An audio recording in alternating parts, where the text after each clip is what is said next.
3 years ago, in the face of life and death, I saved a woman who was being hunted down. To save her, I was stabbed several times and nearly lost my life in a cold alley. She cried and vowed to repay me, begging me to marry her. Out of mutual sympathy, we got married. Little did I know my wife was the daughter of a billionaire. When I accompanied her to her prenatal checkup, the billionaire father appeared and gave me two choices. The first, take 10 million and leave, never to have any connection with them again. The second, stay, but with no share of the family fortune, and the child must take the mother's surname. My wife was already 7 months pregnant, and I chose the second option. I thought my sincerity would move her, but she ended up falling for the rich young man who came with her father. She blamed me for ruining her right to pursue love and accused me of being an obstacle. Shouting angrily at me, she said, "How dare a poor man like you be with someone like me, a princess?" Behind my back, she aborted our 7-month-old child, poisoned me slowly, and finally, she personally removed my oxygen mask before I died. I asked her if she had ever loved me. She sneered, "Never." I died with resentment. When I opened my eyes again, I was reborn. This time, I chose to let her go. First, take 10 million and leave.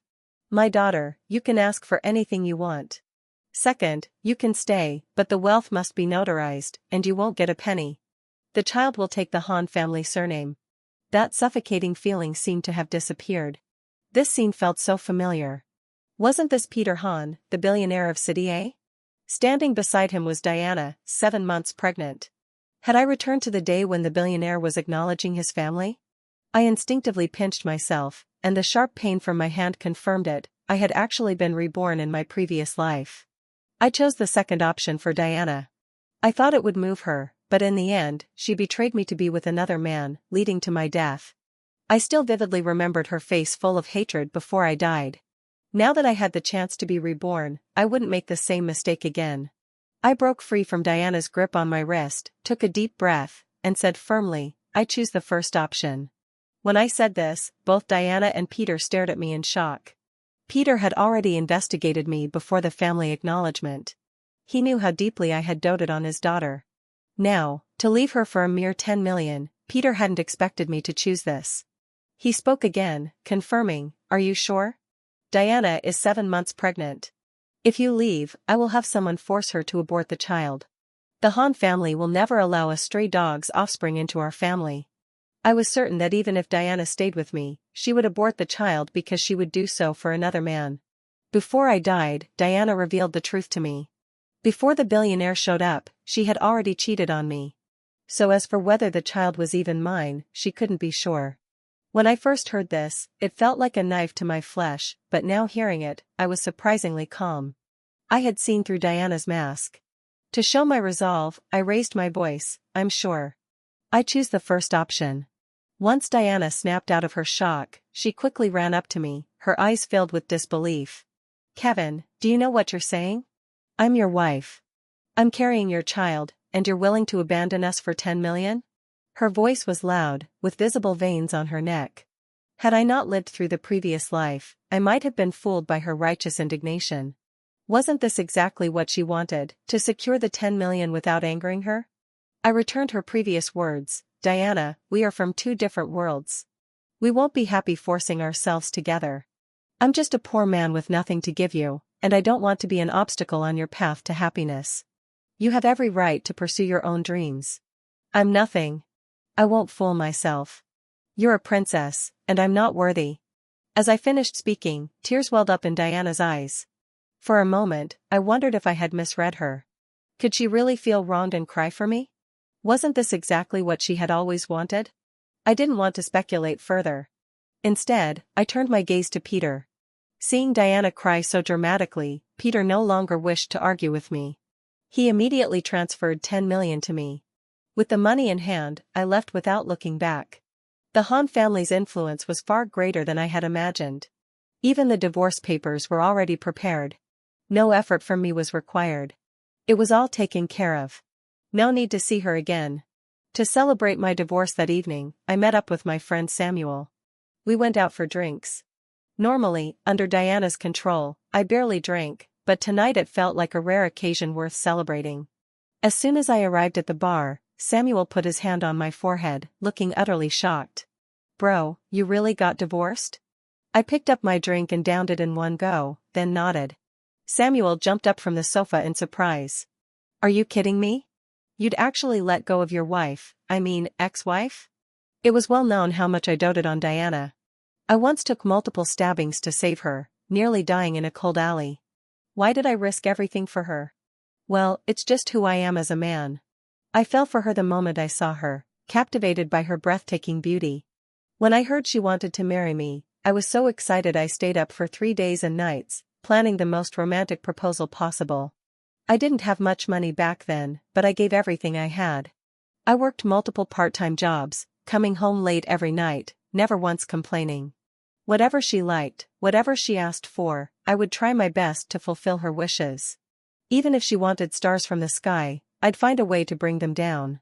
But this woman, the one I held in my palm, betrayed me and caused my death. Thinking about it, I tapped Samuel on the head, signaling him not to bring it up anymore. The goal today was to have fun, to get drunk until I'm out of here. After drinking well into the night, I got up to go to the bathroom. A familiar figure appeared before me. Diana was surrounded by her group of girlfriends. She wore an elegant little skirt, and her 7-month pregnant belly was nowhere to be seen. I have to admit, Diana was extremely beautiful, even while pregnant. Her figure was still flawless. Now that the child was gone, you couldn't tell she'd ever been pregnant. But she just had an abortion and was now out drinking at a bar. I couldn't help but sneer. She's living quite the carefree life. When I tried to avoid them, one of Diana's friends noticed me. I could hear the biting tone coming from her. Kevin, stop right there. Look at you. You've bullied Diana into this state. My friend was really blind to marry a scumbag like you. You abandoned your wife and child just for some money. You'll get what you deserve. Following the direction her finger pointed, I saw Diana crying, her face a picture of grief, the kind of look that could make anyone feel sorry for her. But after seeing her true nature, I couldn't feel the slightest bit of interest anymore. Let go of me, I spoke coldly, my words firm, but the woman in front of me didn't seem willing to let go. Her voice grew louder, and soon a crowd gathered. She seized the opportunity to paint me as the ultimate scumbag. Everyone, look at this man. He abandoned his girlfriend of many years for money. My friend was blind to fall for him. He took my friend's money, then kicked her to the curb. How could anyone be this heartless? The criticisms kept pouring in. Men these days are heartless, no conscience.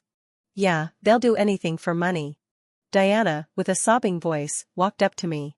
Her eyes were slightly red, looking like she had suffered a huge injustice. Kevin, was it my dad who forced you with money?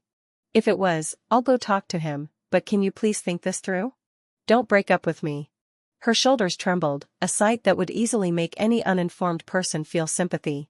I looked at her and felt nothing but disgust. In my previous life, she told me before I died that the child in her belly wasn't mine. I didn't know if she said that out of spite or something else. To prove my point, I pulled out my phone from my pocket, found a random paternity test result online, and held it up in front of her. Don't accuse me falsely.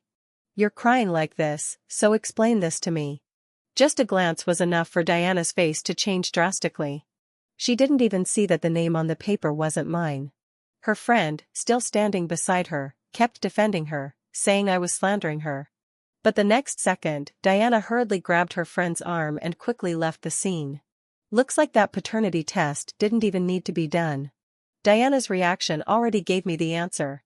I thought I'd be heartbroken, but surprisingly, I felt an immense sense of relief instead. After they left, I grabbed Samuel, and we moved to another spot to keep drinking. Tonight, I wasn't going home until I was completely drunk. After this round of drinking, I'd focus on pursuing my career. In the past, I gave up the opportunity to study abroad just to stay by Diana's side. I was studying jewelry design. With my talent, I could have become a well-known jewelry designer. But now, I wouldn't let go of that opportunity again. I took the 10 million from the Hahn family and set off for Italy to pursue my career. The plane landed at Rome Fiumicino Airport. The moment the cabin door opened, the air felt so free. To quickly integrate into the local jewelry design scene, I signed up for every exhibition and seminar I could. I lived up to my own expectations, quickly making a name for myself in the jewelry world. I even started my own brand and studio. I went from being called just Kevin to being respected as the chairman. Now, my assets were many times what the Han family had given me. 3 years later, I returned to my homeland. Samuel came to pick me up. The moment he saw me, he practically ran over and placed his hand on my shoulder. After all this time, I finally get to see the great designer back. I thought you were done with me, bro. How long are you staying this time? I patted his back, and we were still as comfortable with each other as before. Once you're done with whatever you're up to and don't need me around, I'll just pack up and leave. It had been 3 years, and Samuel was looking much more polished. Looks like love had been good to him. The main reason I came back was to be Samuel's best man. Our bond is strong, and if it weren't for his wedding, I don't think I would have ever set foot in this place again. We talked a lot on the way, and he dropped me off at a top-tier hotel. We agreed to go suit shopping for the best men together the next day. After a shower, I fell into a deep sleep. The next day, Samuel arrived in his luxury car to pick me up. In the past 3 years, Samuel had also made great strides in his career, achieving some success. Apart from picking out best man suits, the bride's side had also arranged for the bridesmaids to choose their dresses.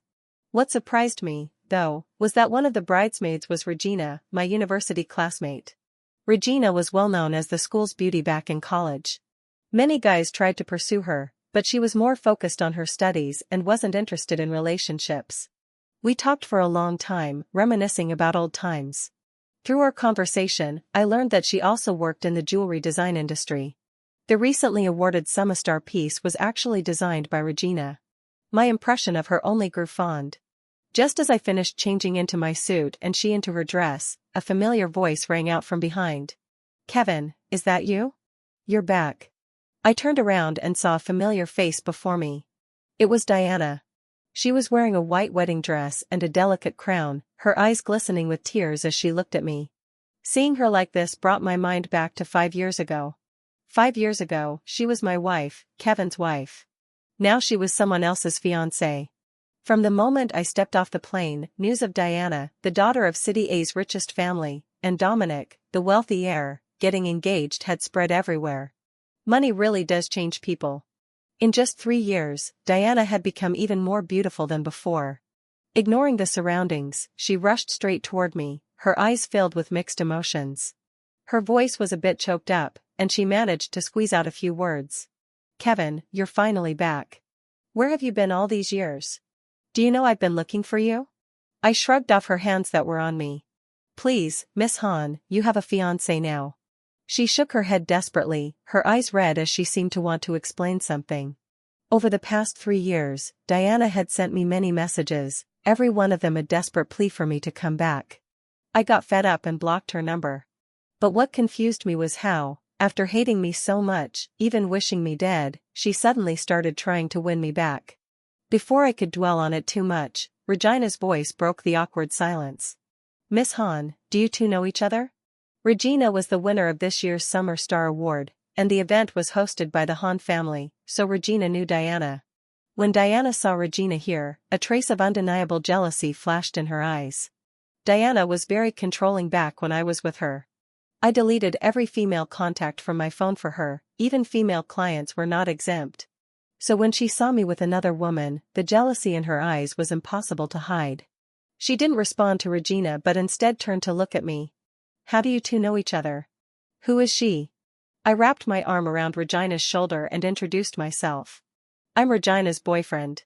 Regina glanced up at me but didn't reject me. Instead, she introduced me to Diana. "Miss Han, this is Kim, an Italian jewelry designer. He's won several major international jewelry design awards. His works are known for their unique creativity and exquisite craftsmanship, and he has a high reputation in the European market. That necklace you're wearing, he designed it." Diana subconsciously reached up to touch the necklace on her chest. Both Regina and I were surprised. I hadn't expected that the necklace, which had been auctioned for an astronomical price back in China, had actually been bought by Diana. And Diana didn't expect it either. The poor guy who worked multiple jobs a day back then was now a renowned jewelry designer in the industry. I couldn't help but smile in amusement. I didn't want to have any more interaction with Diana. After giving Samuel a quick nod, I grabbed Regina and left. Perhaps out of respect for the Han family's face, Diana didn't follow us. I took Regina to my car, and we didn't say a word along the way. We were both a bit awkward about what had just happened. Regina broke the silence first. "What's your relationship with Diana?" Hearing her mention Diana's name, I fell silent for a long time, unsure how to respond. Regina seemed to sense my hesitation and didn't press the matter further. Instead, she took my hand and suggested we stop by a street food stall. I was pulled along to a snack street. I didn't expect the famous Regina, the big designer, to come to such a place. It made me think of the past when I was with Diana. She would never want to come to these places. Whenever I suggested it, she would always scold me first, and I always had to be extra careful with her feelings. But now, being with Regina, I felt a rare sense of relaxation. Maybe it was because I was so happy, but we both ended up drinking a lot. Regina didn't handle alcohol as well as I did. After just 2 bottles, she was already a bit tipsy. I put my arm around her and escorted her back home. The bracelet on Regina's wrist seemed so familiar. Wasn't it the bracelet I designed back in college? At the time, the bracelet was criticized for being ugly. I had lost confidence for a while until it was bought by someone at an auction, which gave me the boost I needed to continue pursuing jewelry design. As her warm breath brushed against my ear, my thoughts drifted back to those memories. When I used to see this face, my heart would race uncontrollably. Regina was beautiful, but in a different way from Diana. Her beauty wasn't aggressive but rather calm and comfortable. After I escorted her back to her home, she hugged me even tighter. This was the first time I'd held a woman in 3 years. Regina's body was soft and comfortable to hold. Beneath her delicate features, it was hard not to let my mind wander, but I restrained myself. I wouldn't take advantage of the situation. I helped her to the bottom of the building, and she collapsed softly against my chest. She mumbled quietly, "Kevin, it's been so long. I missed you." When I heard her words, it felt as though I had been electrocuted. My whole body tingled. Worried about her safety, I made sure she got inside her house. As soon as I opened the door, I saw a photo frame on Regina's desk. I couldn't even remember when Regina and I had ever taken a photo together. It turned out there was someone who, like me, hadn't forgotten about Kevin. After this incident, my relationship with Regina seemed to have grown much closer. We would often chat and brainstorm, exploring jewelry design inspirations together. She even cooked for me, making all sorts of delicious dishes. This was a scene I had imagined countless times during the time I was with Diana. It felt like I had never truly experienced any of this. One day, I invited Regina to watch a movie with me. In the dim light, she leaned in close and asked softly, "Kevin, what kind of girl do you like?" At that moment, my heart raced. I was just about to answer, but the proposal happening in the theater interrupted us. We both clapped for the new couple. When we got home, I kept thinking about that question. If I had another chance, how should I answer? Regina. I thought it should be my thoughts that were interrupted when Regina called me. As soon as I answered, I could hear the excitement in her voice. "Kevin, I have good news to tell you. A major client has invited me to be their exclusive designer." I could feel just how thrilled she was at that moment. I knew the value of becoming an exclusive designer. Not only would she earn royalties, but she wouldn't have to worry about her designs not being in demand. Such a position meant working with influential figures, and the brand fees and design fees would be a fortune. More importantly, it would give her immediate international recognition. This was the ultimate dream for many designers. Regina told me that the client would meet her in the afternoon. She was a little nervous and asked me to accompany her. I promised her I'd wait downstairs. After driving to the building, Regina went up. I was just about to deliver her phone to her when I witnessed a scene inside the private room. Sitting there was Diana, her arms crossed in an overbearing manner. "Do you know what kind of relationship Kevin and I have? You're constantly around him. How disgraceful. If you leave him, I'll consider working with you. Otherwise, I'll make sure you're blacklisted in the industry. You'll have no place in the jewelry world." I honestly hadn't expected that Regina's client would be Diana. I'm sure Regina hadn't expected it either. Diana offered generous terms, and I overheard everything clearly from outside the door. I doubt anyone could refuse these conditions. It reminded me of the time when Peter used 10 million to force me to leave Diana. My hand unconsciously fell by my side to Regina. I was just a former classmate. Whatever decision she made, I would respect it. Just as I turned to leave, I heard Regina's firm response. Regina scoffed, her eyes filled with disdain and defiance. I don't need you to tell me what kind of relationship Miss Han and Kevin have. If Kevin wants to tell me, he will. If Miss Han wants to force me to leave someone in such a sneaky way, I'm sorry, I can't do that. Since Miss Han doesn't appreciate my designs, I don't think there's any need to collaborate. I want my jewelry to be seen by those who truly appreciate it. The door opened, and our gazes met. Seeing her face flushed with anger, I couldn't help but feel a pang of sympathy. In that moment, Regina's place in my heart subtly shifted. Just a second later, Diana suddenly burst out of the private room. Her voice was hoarse, filled with humility and pleading. Kevin, can you stop and listen to me for a moment? I'm sorry. I was wrong. Please don't leave me, okay? After everything, after all the twists and turns, I realize you've been the best to me. Can you come back to me? As she spoke, Diana's eyes turned red. The corner of my mouth curled into a cold smile. Looking into her swollen eyes, I responded indifferently. Miss Han, are you joking? Everyone knows that I, Kevin, abandoned my wife and child for 10 million, becoming the villain everyone despises. Now you're saying that I've been the best to you? Doesn't that sound a bit off? As soon as I finished speaking, Regina turned to look at me. There was disbelief in her gaze, but more than that, it was pity. Diana, on the other hand, shook her head frantically, biting her lip. No, I know you love me. You did that on purpose. No matter what, I won't let you go again. I had a terrible dream, Kevin. In the dream, I left you and ended up with Dominic, but after marriage, he tortured me endlessly.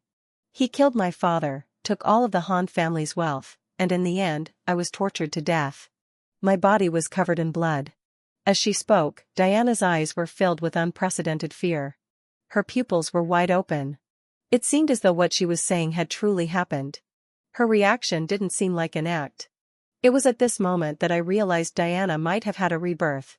No wonder in the past she had an affair with Dominic. The two were very close. In this lifetime, Diana had intentionally distanced herself from him.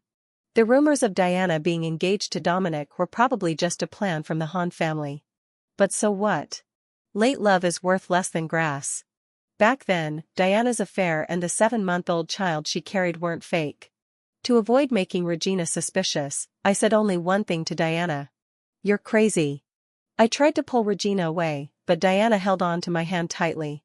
Her emotions were in turmoil, tears and snot mixing together as she shook her head desperately. Please, Kevin, listen to me. I'm not crazy. Everything I'm saying is true. I know I've hurt you, but I really want to make it right. Kevin, please give me a chance. I promise I'll never leave you again. Seeing that I wasn't responding, she turned her gaze onto Regina. Diana's eyes flashed with hatred. Her gaze locked onto Regina. You're not willing to be with me because of her, right?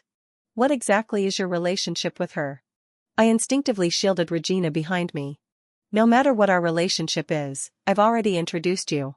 I grabbed Regina's hand and pulled her away from the scene. Hearing Diana's heart-wrenching cries behind us, the atmosphere was heavy. I drove the car to the outskirts, trying to breathe in the fresh air. Regina stepped out of the car, lost her balance, and collapsed into my arms. As our eyes met, a hint of intimacy filled the air. Finally, Regina spoke up. Kevin, I want to know what we are to each other. Looking at her flushed face, I lost my train of thought for a moment. When she saw I didn't answer, she seemed a little disappointed. Her eyes reddened slightly, and she turned as if to leave. At that moment, I grabbed her, unable to control myself. I kissed her. Her eyes suddenly lit up, and then she closed them, kissing me back. I don't know when it started, but I've already developed special feelings for this girl in front of me. She was gentle, thoughtful, obedient, and understanding. Most importantly, all these years, she had kept her focus solely on me. These were things I had never felt with Diana. I had thought many times about asking Regina if she would be my girlfriend, but when facing someone I loved so deeply, I always felt a strange sense of inferiority. I feared I wasn't good enough for her. After all, Regina was so outstanding. But now I figured it out. If I want to love, I should love boldly and fearlessly. My kiss was, in a way, an indirect answer to her. Do you mind my past? Regina shook her head. I only care that your future doesn't exist without me. Hearing her answer, I felt a happiness I had never experienced before. We quickly confirmed our relationship. Regina shared a lot about her past with me. It turned out that she had already developed feelings for me during university. Even the company she applied to for her job was the same one as mine. But she didn't wait for me because that year I was already being pursued by Diana. After that, as we spent time together, we got married. When Regina found out I had married, she went abroad. To love someone for 3 years and then to be married, it was like a knife cutting through her flesh. Luckily, it was during this time abroad that Regina's career took off. At a young age, she became a well-known designer in the industry. Just as I had guessed, the bracelet on her wrist was one she bought for me. Hearing this, I couldn't help but kiss Regina's forehead. Back then, I did have feelings for the campus beauty and talented girl. If one of us had been more proactive back then, perhaps things wouldn't have happened the way they did. But fortunately, fate gave me a second chance. It allowed me not to miss her again and gave me another opportunity to experience true love. In order not to miss her again, I quickly proposed to her. I spent 3 days and nights designing a jewelry necklace called the One for her. I personally selected the most luxurious wedding dress for her and invited all our family and friends to witness our engagement ceremony. Jewelry designers Kim and Regina's engagement ceremony was held on January 13th. The two great designers perfectly paired became a famous story in the industry. The news of our engagement was repeatedly broadcast on the billboards of major brands. Just as we raised our glasses to celebrate each other, the news of Diana, the daughter of a wealthy businessman from City A, committing suicide hit the trending searches. The Han family has significant power, and they sent someone to find me. Regina was worried that this would harm my reputation if it got out of hand, so she persuaded me to visit Diana. I followed my wife's suggestion and reluctantly went to see what had become of her. I kissed Regina on the forehead. "Wait for me to come back." I was taken to the hospital by people from the Han family. Lying on the hospital bed was a bloodless Diana. Her eyes were hollow, as if her soul had been sucked away. But the moment she saw me, her eyes suddenly lit up.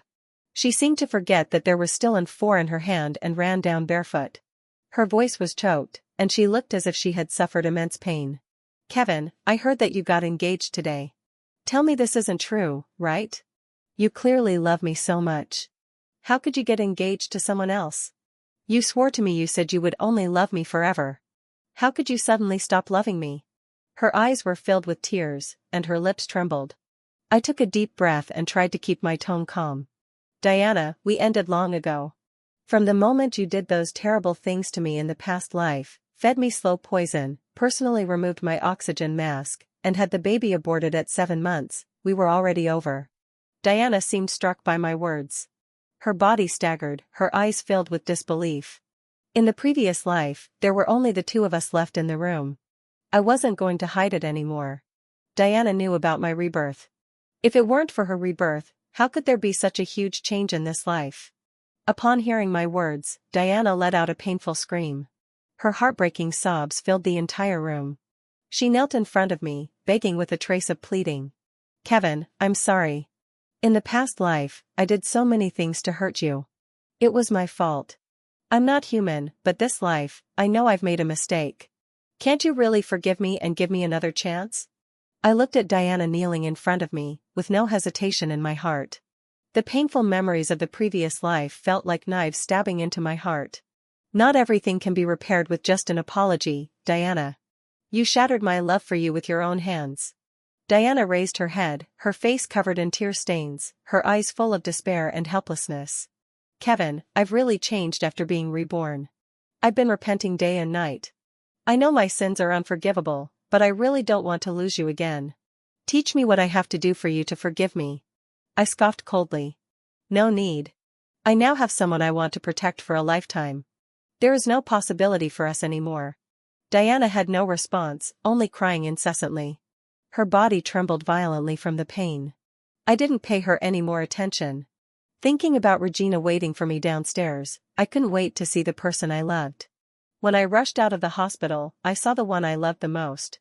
Regina was smiling like a flower. We embraced each other with deep affection.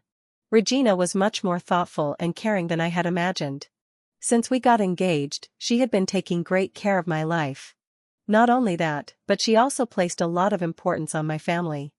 She often brought large and small bags of things to my family. She won unanimous praise from our friends and family. Half a month later, we got our marriage certificate. After leaving the Civil Affairs Bureau, I tightly held Regina's hand, looking at those two red marriage certificates. My heart was full of joy and emotion.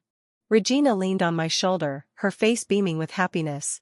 Kevin, we finally became a family. I lowered my head and gently kissed her forehead. Yes, Regina. From now on, we'll stay this happy forever.